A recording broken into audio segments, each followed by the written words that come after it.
Best निवडा, रामबंधू निवडा।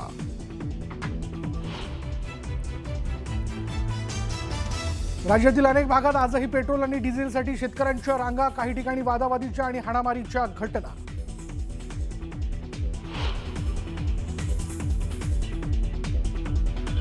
संभाजीनगरमध्ये मंत्री शिरसाटांनी पाहणी केल्यानंतर बंद पेट्रोल पंप सुरू। साठा असूनही पेट्रोल डिझेल न दिल्यानं पुरवठा अधिकाऱ्यांकडून ही पेट्रोल पंप चालकाची चौकशी।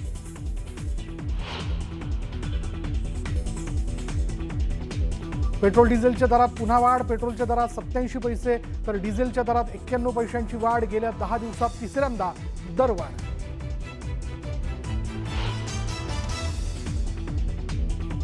विधान परिषद जागा वाटपासाठी भाजप आणि शिवसेनेमध्ये खलबतं। भाजप प्रदेशाध्यक्ष रवींद्र चव्हाण आणि चंद्रशेखर बावनकुळेंनी घेतली एकनाथ शिंदेंची भेट। जागा वाटपाचा अंतिम निर्णय मुख्यमंत्री घेणार, बावनकुळेंची माहिती।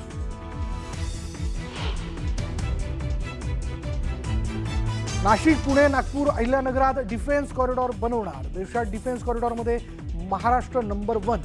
शिर्डीत तोफ गोळा उत्पादन प्रकल्पाच्या उद्घाटन सोहळ्यात मुख्यमंत्र्यांचं विधान। लातूरच्या प्रसिद्ध ट्युशन एरियाला प्रशासनाचा मोठा दणका। औद्योगिक वसाहतीमधील सर्व क्लासेस आणि हॉस्टेल्स बंद करण्याचे आदेश।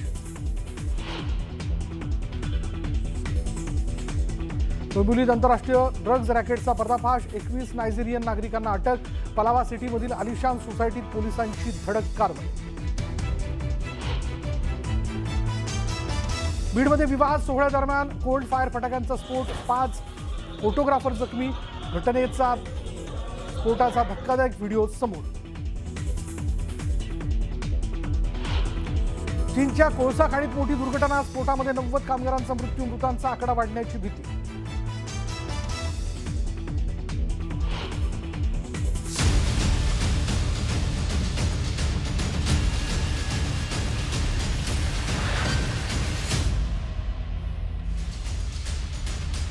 चला सुरुवात करूयात चर्चेतल्या बातमी। नीट पेपर फुटी प्रकरणात केंद्रीय अन्वेषण विभागानं पुण्यातील शेठ हिरालाल सराफ प्रशालेच्या मुख्याध्यापिका मनीषा हवालदार यांना अटक केली आहे। तब्बल 8 तास चौकशी केल्यानंतर शुक्रवारी रात्री त्यांच्या सदाशिव पेठेतील राहत्या घरातून त्यांना ताब्यात घेण्यात आलं। भौतिकशास्त्र विषयाची प्रश्नपत्रिका फुटल्याची माहिती जी आहे ती तपासात समोर आली असून या प्रकरणात अनेक धक्कादायक खुलासे होत आहेत।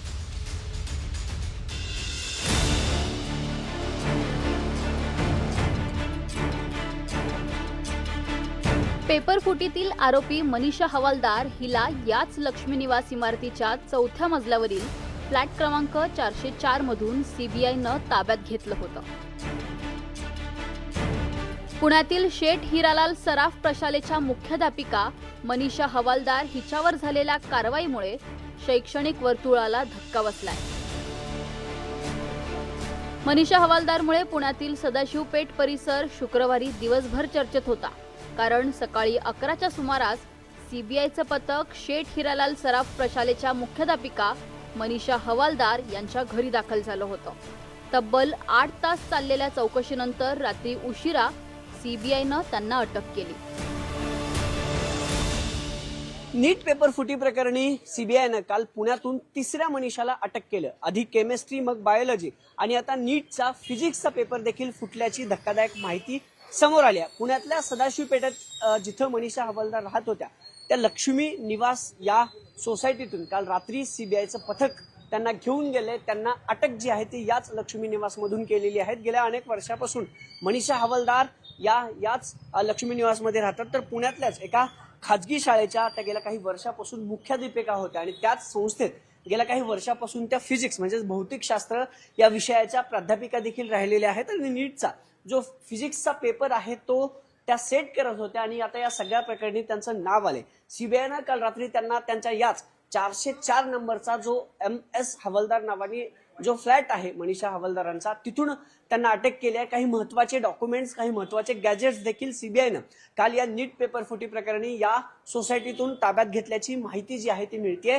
खरं तर नीट पेपर फुटी प्रकरणाचा तपास आता मोठ्या वेगाने होतोय. राज्यभरातून नव्हे तर देशभरातून तब्बल 12 जणांना सीबीआयनं अटक केली आहे, ज्यामध्ये काही प्राध्यापक आहेत. PV कुलकर्णी होते, मनीषा मांढरे हे 2 बायोलॉजी आणि केमिस्ट्रीचे प्राध्यापक, आणि आता फिजिक्सच्या ज्या प्राध्यापक होत्या भौतिकशास्त्रीच्या, त्यांना देखील काल सीबीआयनं अटक केली आहे. 12 अटक या सगळ्या प्रकरणी झालेल्या आहेत. तपास यंत्रणेनं मनीषा हवालदारच्या राहत्या घरातून महत्त्वाची कागदपत्र, संगणकाची हार्ड डिस्क आणि अन्य इलेक्ट्रॉनिक गॅजेट्स जप्त केले आहेत. मनीषा हवालदारचा नीटच्या प्रश्नपत्रिका प्रक्रियेशी थेट संबंध असल्याचं समोर आलंय. राष्ट्रीय परीक्षा संस्था म्हणजेच NTAनं मनीषा हवालदारची भौतिकशास्त्र विषयाच्या तज्ज्ञ म्हणून नियुक्ती केली होती. तपासानुसार एप्रिल 2026 दरम्यान हवालदार यांनी भौतिकशास्त्र विषयातील काही प्रश्न सहआरोपी प्राध्यापक मनीषा मांढरे यांच्यासोबत शेअर केल्याचा आरोप आहे. चौकशीत त्यांनी दिलेले प्रश्न आणि प्रत्यक्ष नीट परीक्षेतील प्रश्न जुळल्याचंही समोर आलंय. मनीषा हवालदारनं विद्यार्थ्यांना प्रश्न आणि संभाव्य उत्तरांची माहिती पुरवल्याचा आरोपही सीबीआयनं केलाय. पेपरफुटी प्रकरणात यापूर्वीच ब्युटी पार्लर चालक मनीषा वाघमारे, प्राध्यापक PV कुलकर्णी आणि मॉडर्न महाविद्यालयातील शिक्षिका मनीषा मांढरे यांना अटक करण्यात आली होती. कुलकर्णीच्या चौकशीतूनच मनीषा मांढरे आणि त्यानंतर मनीषा हवालदारचं नाव समोर आल्याचं सूत्रांनी सांगितलंय. मांढरे या वनस्पतीशास्त्र आणि प्राणीशास्त्र विषयांच्या प्रश्नपत्रिका प्रक्रियेशी संबंधित होत्या, तर हवालदार यांचा संबंध भौतिकशास्त्र विषयाशी होता. मनीषा मांढरे आणि मनीषा हवालदार या एकमेकींच्या संपर्कात असल्याची माहिती तपास यंत्रणांना मिळाली आहे. विशेष म्हणजे मनीषा हवालदार ह्या येत्या जून महिन्यात सेवानिवृत्त होणार होत्या. निवृत्तीपूर्वी त्या वारंवार रजा घेत असल्याचंही समोर आलंय. दरम्यान विद्याप्रसारणी सभेनं या प्रकरणानंतर मनीषा हवालदार यांच्यावर निलंबनाची कारवाई केली आहे. संस्थेनं प्रसिद्ध केलेल्या निवेदनात 103 वर्षांची परंपरा असलेल्या संस्थेचा अशा प्रकारच्या गैरकृत्यांशी कोणताही संबंध नाही असं स्पष्ट करण्यात आलंय. किंवा ह्याचे संबंधित असणाऱ्या काही घटना असतील याचा संस्थेचा काडीमात्र संबंध आलेला नाही. ही घटना ज्या वेळेला आम्हाला काल संध्याकाळी समजली त्यावेळेला आम्हाला फार वेदना झाल्या या घटनेच्या. कारण 100 वर्ष जुनी असणारी आमची शैक्षणिक संस्था आहे. गोरगरीब विद्यार्थ्यांना शिकवणं आणि त्यांना मोठ्या पदापर्यंत नेऊन पोहोचण्यासाठी मदत करणं खरं तर हे संस्थेचं मुख्य उद्दिष्ट आहे, आणि ते उद्दिष्ट आम्हाला साध्य झाल्यासारखं सध्या वाटत होतं. आणि त्यामुळे त्यांना आम्ही नुकतंच ह्या घटनेबद्दल जबाबदार धरून आम्ही त्यांना निलंबित केलेलं आहे. आणि त्यांची पुढची चौकशी करण्याकामी आमच्या संस्थेची समिती आम्ही शासनाच्या कॉन्स्टिट्यूशननुसार गठीत केलेली आहे. तपास जसा पुढे जातोय तसतशी पेपरफुटी प्रकरणातील नवी नावं आणि धक्कादायक माहिती समोर येण्याची शक्यता व्यक्त केली जातेय. विद्यार्थ्यांच्या भविष्याशी खेळ करणारे नीटचे ते गुन्हेगार कोण आहेत ते आता पाहूया. लातूरचा शिवराज मोटेगावकर, पुण्यातील PV कुलकर्णी आणि मनीषा वाघमारे, दिल्लीतील मनीषा मांढरे, नाशिकचा शुभम खैरनार, अहिल्यानगरचा धनंजय लोखंडे, डॉक्टर शिरुरे आणि मनीषा हवालदार पुणे, गुरुग्रामचा यश यादव, जयपूरचा मांगीलाल बिवाल, विकास बिवाल आणि दिनेश बिवाल हे नीटचे गुन्हेगार आहेत.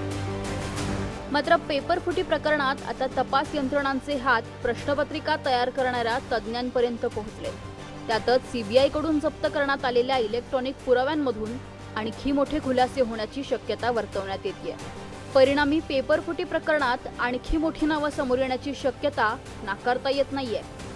अभिजित पोते, न्यूज 18 मराठी, पुणे. आता बघूया, लातूर हे वैद्यकीय शिक्षणाचं हब मानलं जातं. मात्र याच शैक्षणिक नगरीतून संपूर्ण देशातील वैद्यकीय क्षेत्राला हादरवून सोडणारं नीट पेपरफुटीचं रॅकेट चालवलं जात होतं. लातूरमधून पेपरफुटी प्रकरणी अटक करण्यात आलेल्या शिवराज मोटेगावकरच्या गुन्ह्याची मोडस ऑपरेंडी यातनं उघड झाली आहे. पहिलं काम मग द्या दाम, मोटेगावकरच्या धंद्याचा फंडा. पेपरसाठी 5 ते 30 लाखांची डील. शिवराज मोटेगावकर, नीट पेपरफुटी मागच्या गुन्हेगारातील हा एक महत्वाचा चेहरा. नीट पेपरफुटीचं तो रॅकेट चालवत होता. आपल्या RCC क्लासेसमधील विद्यार्थ्यांच्या पालकांकडून लाखो रुपये घेऊन तो नीटचा पेपर देत असे. त्यासाठी तो एक खास पद्धतीचा वापर करीत असे. RCC इन्स्टिट्यूटमध्ये शिकणाऱ्या श्रीमंत विद्यार्थ्यांच्या पालकांची आधी माहिती काढली जायची. विद्यार्थ्यांच्या कौटुंबिक आर्थिक स्थितीची चाचपणी केली जात असे. मग त्या विद्यार्थ्यांच्या पालकांना संपर्क करून नीटमध्ये चांगल्या गुणांनी पास होण्याची गॅरंटी दिली जात असे. विद्यार्थी हेरण्यासाठी मोटेगावकरनं काही एजंट्स नेमले होते. 5 ते 30 लाख रुपयांपर्यंत पेपरची विक्री केली जात होती. परीक्षेपूर्वी विद्यार्थ्यांच्या पालकांकडून ॲडव्हान्स रक्कम घेतली जात असे. परीक्षेत विचारलेले प्रश्न, मोठेगावकरनं दिलेले प्रश्न हे जुळल्यानंतरच उरलेले पैसे पालकांकडून घेतले जात असत. मात्र यंदाच्या परीक्षेत फिजिक्सचा पेपर मूळ प्रश्नपत्रिकेशी जुळला नाही. फसवणूक झाल्याचं लक्षात येताच काही पालकांनी तक्रारीचा सूर लावला आणि या संपूर्ण काळ्या धंद्याचं गुपित उघड झालं. आरसीसी इन्स्टिट्यूट हे लातूरमधील एक प्रीमियम नीट कोचिंग क्लासेस म्हणून मानलं जातं. आपल्या मुलांनी इथेच शिकावं आणि डॉक्टर व्हावं यासाठी पालक कितीही मोठी रक्कम देण्यास तयार असायचे. इतकंच नव्हे तर डॉक्टर पालक यांनी आरसीसी प्रवेशासाठी ब्लँक चेकही देण्याची सहमती होती, अशी माहिती तपासात समोर आलेली आहे. त्यामुळे लातूरमधील अनेक डॉक्टरांची मुलं ही आरसीसी कोचिंग क्लासेसमध्ये जायची आणि त्याचमुळे आता काही नामांकित डॉक्टर हे तपास यंत्रणांच्या रडारवरती आहेत. गेल्या काही वर्षात लातूर नीट परीक्षेचं हब बनलं आहे. नॅशनल टेस्टिंग एजन्सीच्या 2024च्या आकडेवारीनुसार लातूरमधून 24,496 विद्यार्थी नीट परीक्षेला बसले होते. त्यापैकी 1,245 विद्यार्थ्यांना 600 पेक्षा जास्त गुण मिळाले होते, तर 376 विद्यार्थ्यांनी 650 पेक्षा अधिक गुण मिळवले होते. 25 विद्यार्थ्यांना 700 पेक्षा जास्त गुण, तर 5 विद्यार्थ्यांनी 710चा टप्पा पार केला होता. त्यामुळे आता लातूरच्या गेल्या काही वर्षांच्या नीट निकालांवरही प्रश्नचिन्ह उपस्थित होऊ लागले. मोठेगावकरच्या अटकेनंतर सीबीआयच्या तपासाला वेग आला आहे. पुणे, नाशिक, नांदेड आणि लातूरमध्ये धाडसत्र राबवत सीबीआयनं अनेकांची धरपकड केली आहे. अनेक कोचिंग क्लासेसना टाळं ठोकलंय. हे सर्वजण पेपरफुटीच्या रॅकेटमध्ये सहभागी झाल्याचं समोर आलं होतं. मात्र आता या प्रकरणी पहिल्यांदाच सीबीआय कडून एका पालकावर कारवाई करण्यात आली आहे. लातूरमधील बालरोगतज्ञ डॉक्टर मनोज शिरूर यांना सीबीआयनं अटक केली आहे. नीट पेपरफुटी प्रकरणी मुख्य सूत्रधारासह आरोपींना अटक केल्यानंतर सीबीआयनं आपला मोर्चा विद्यार्थी आणि पालकांकडे वळवल्याचं दिसतंय. आरोपींकडून मिळालेल्या माहितीनुसार दररोज 10 ते 15 विद्यार्थी आणि त्यांच्या पालकांची कसून चौकशी केली जाते. पुणे, लातूर, नांदेड, संभाजीनगर, नाशिक या सगळ्या शहरांमध्ये विद्यार्थ्यांनी पेपर खरेदी केल्याचा सीबीआयला संशय आहे. दुसरीकडे आरोपी मनीषा मांढरे आणि मनीषा वाघमारे यांची सीबीआय कडून समोरासमोर बसवून चौकशी केली जाणार. आर्थिक व्यवहार, परीक्षा प्रक्रियेतील संशयास्पद हालचाली, पेपरफुटीचे धागेदोरे आणि एजंटसह इतर व्यक्तींमधील संपर्क या सर्व पातळ्यांवर तपास यंत्रणांकडून सखोल तपास सुरू आहे. यातून आणखी काही धक्कादायक खुलासे होण्याची शक्यता आहे. Bureau report, news 18 Marathi.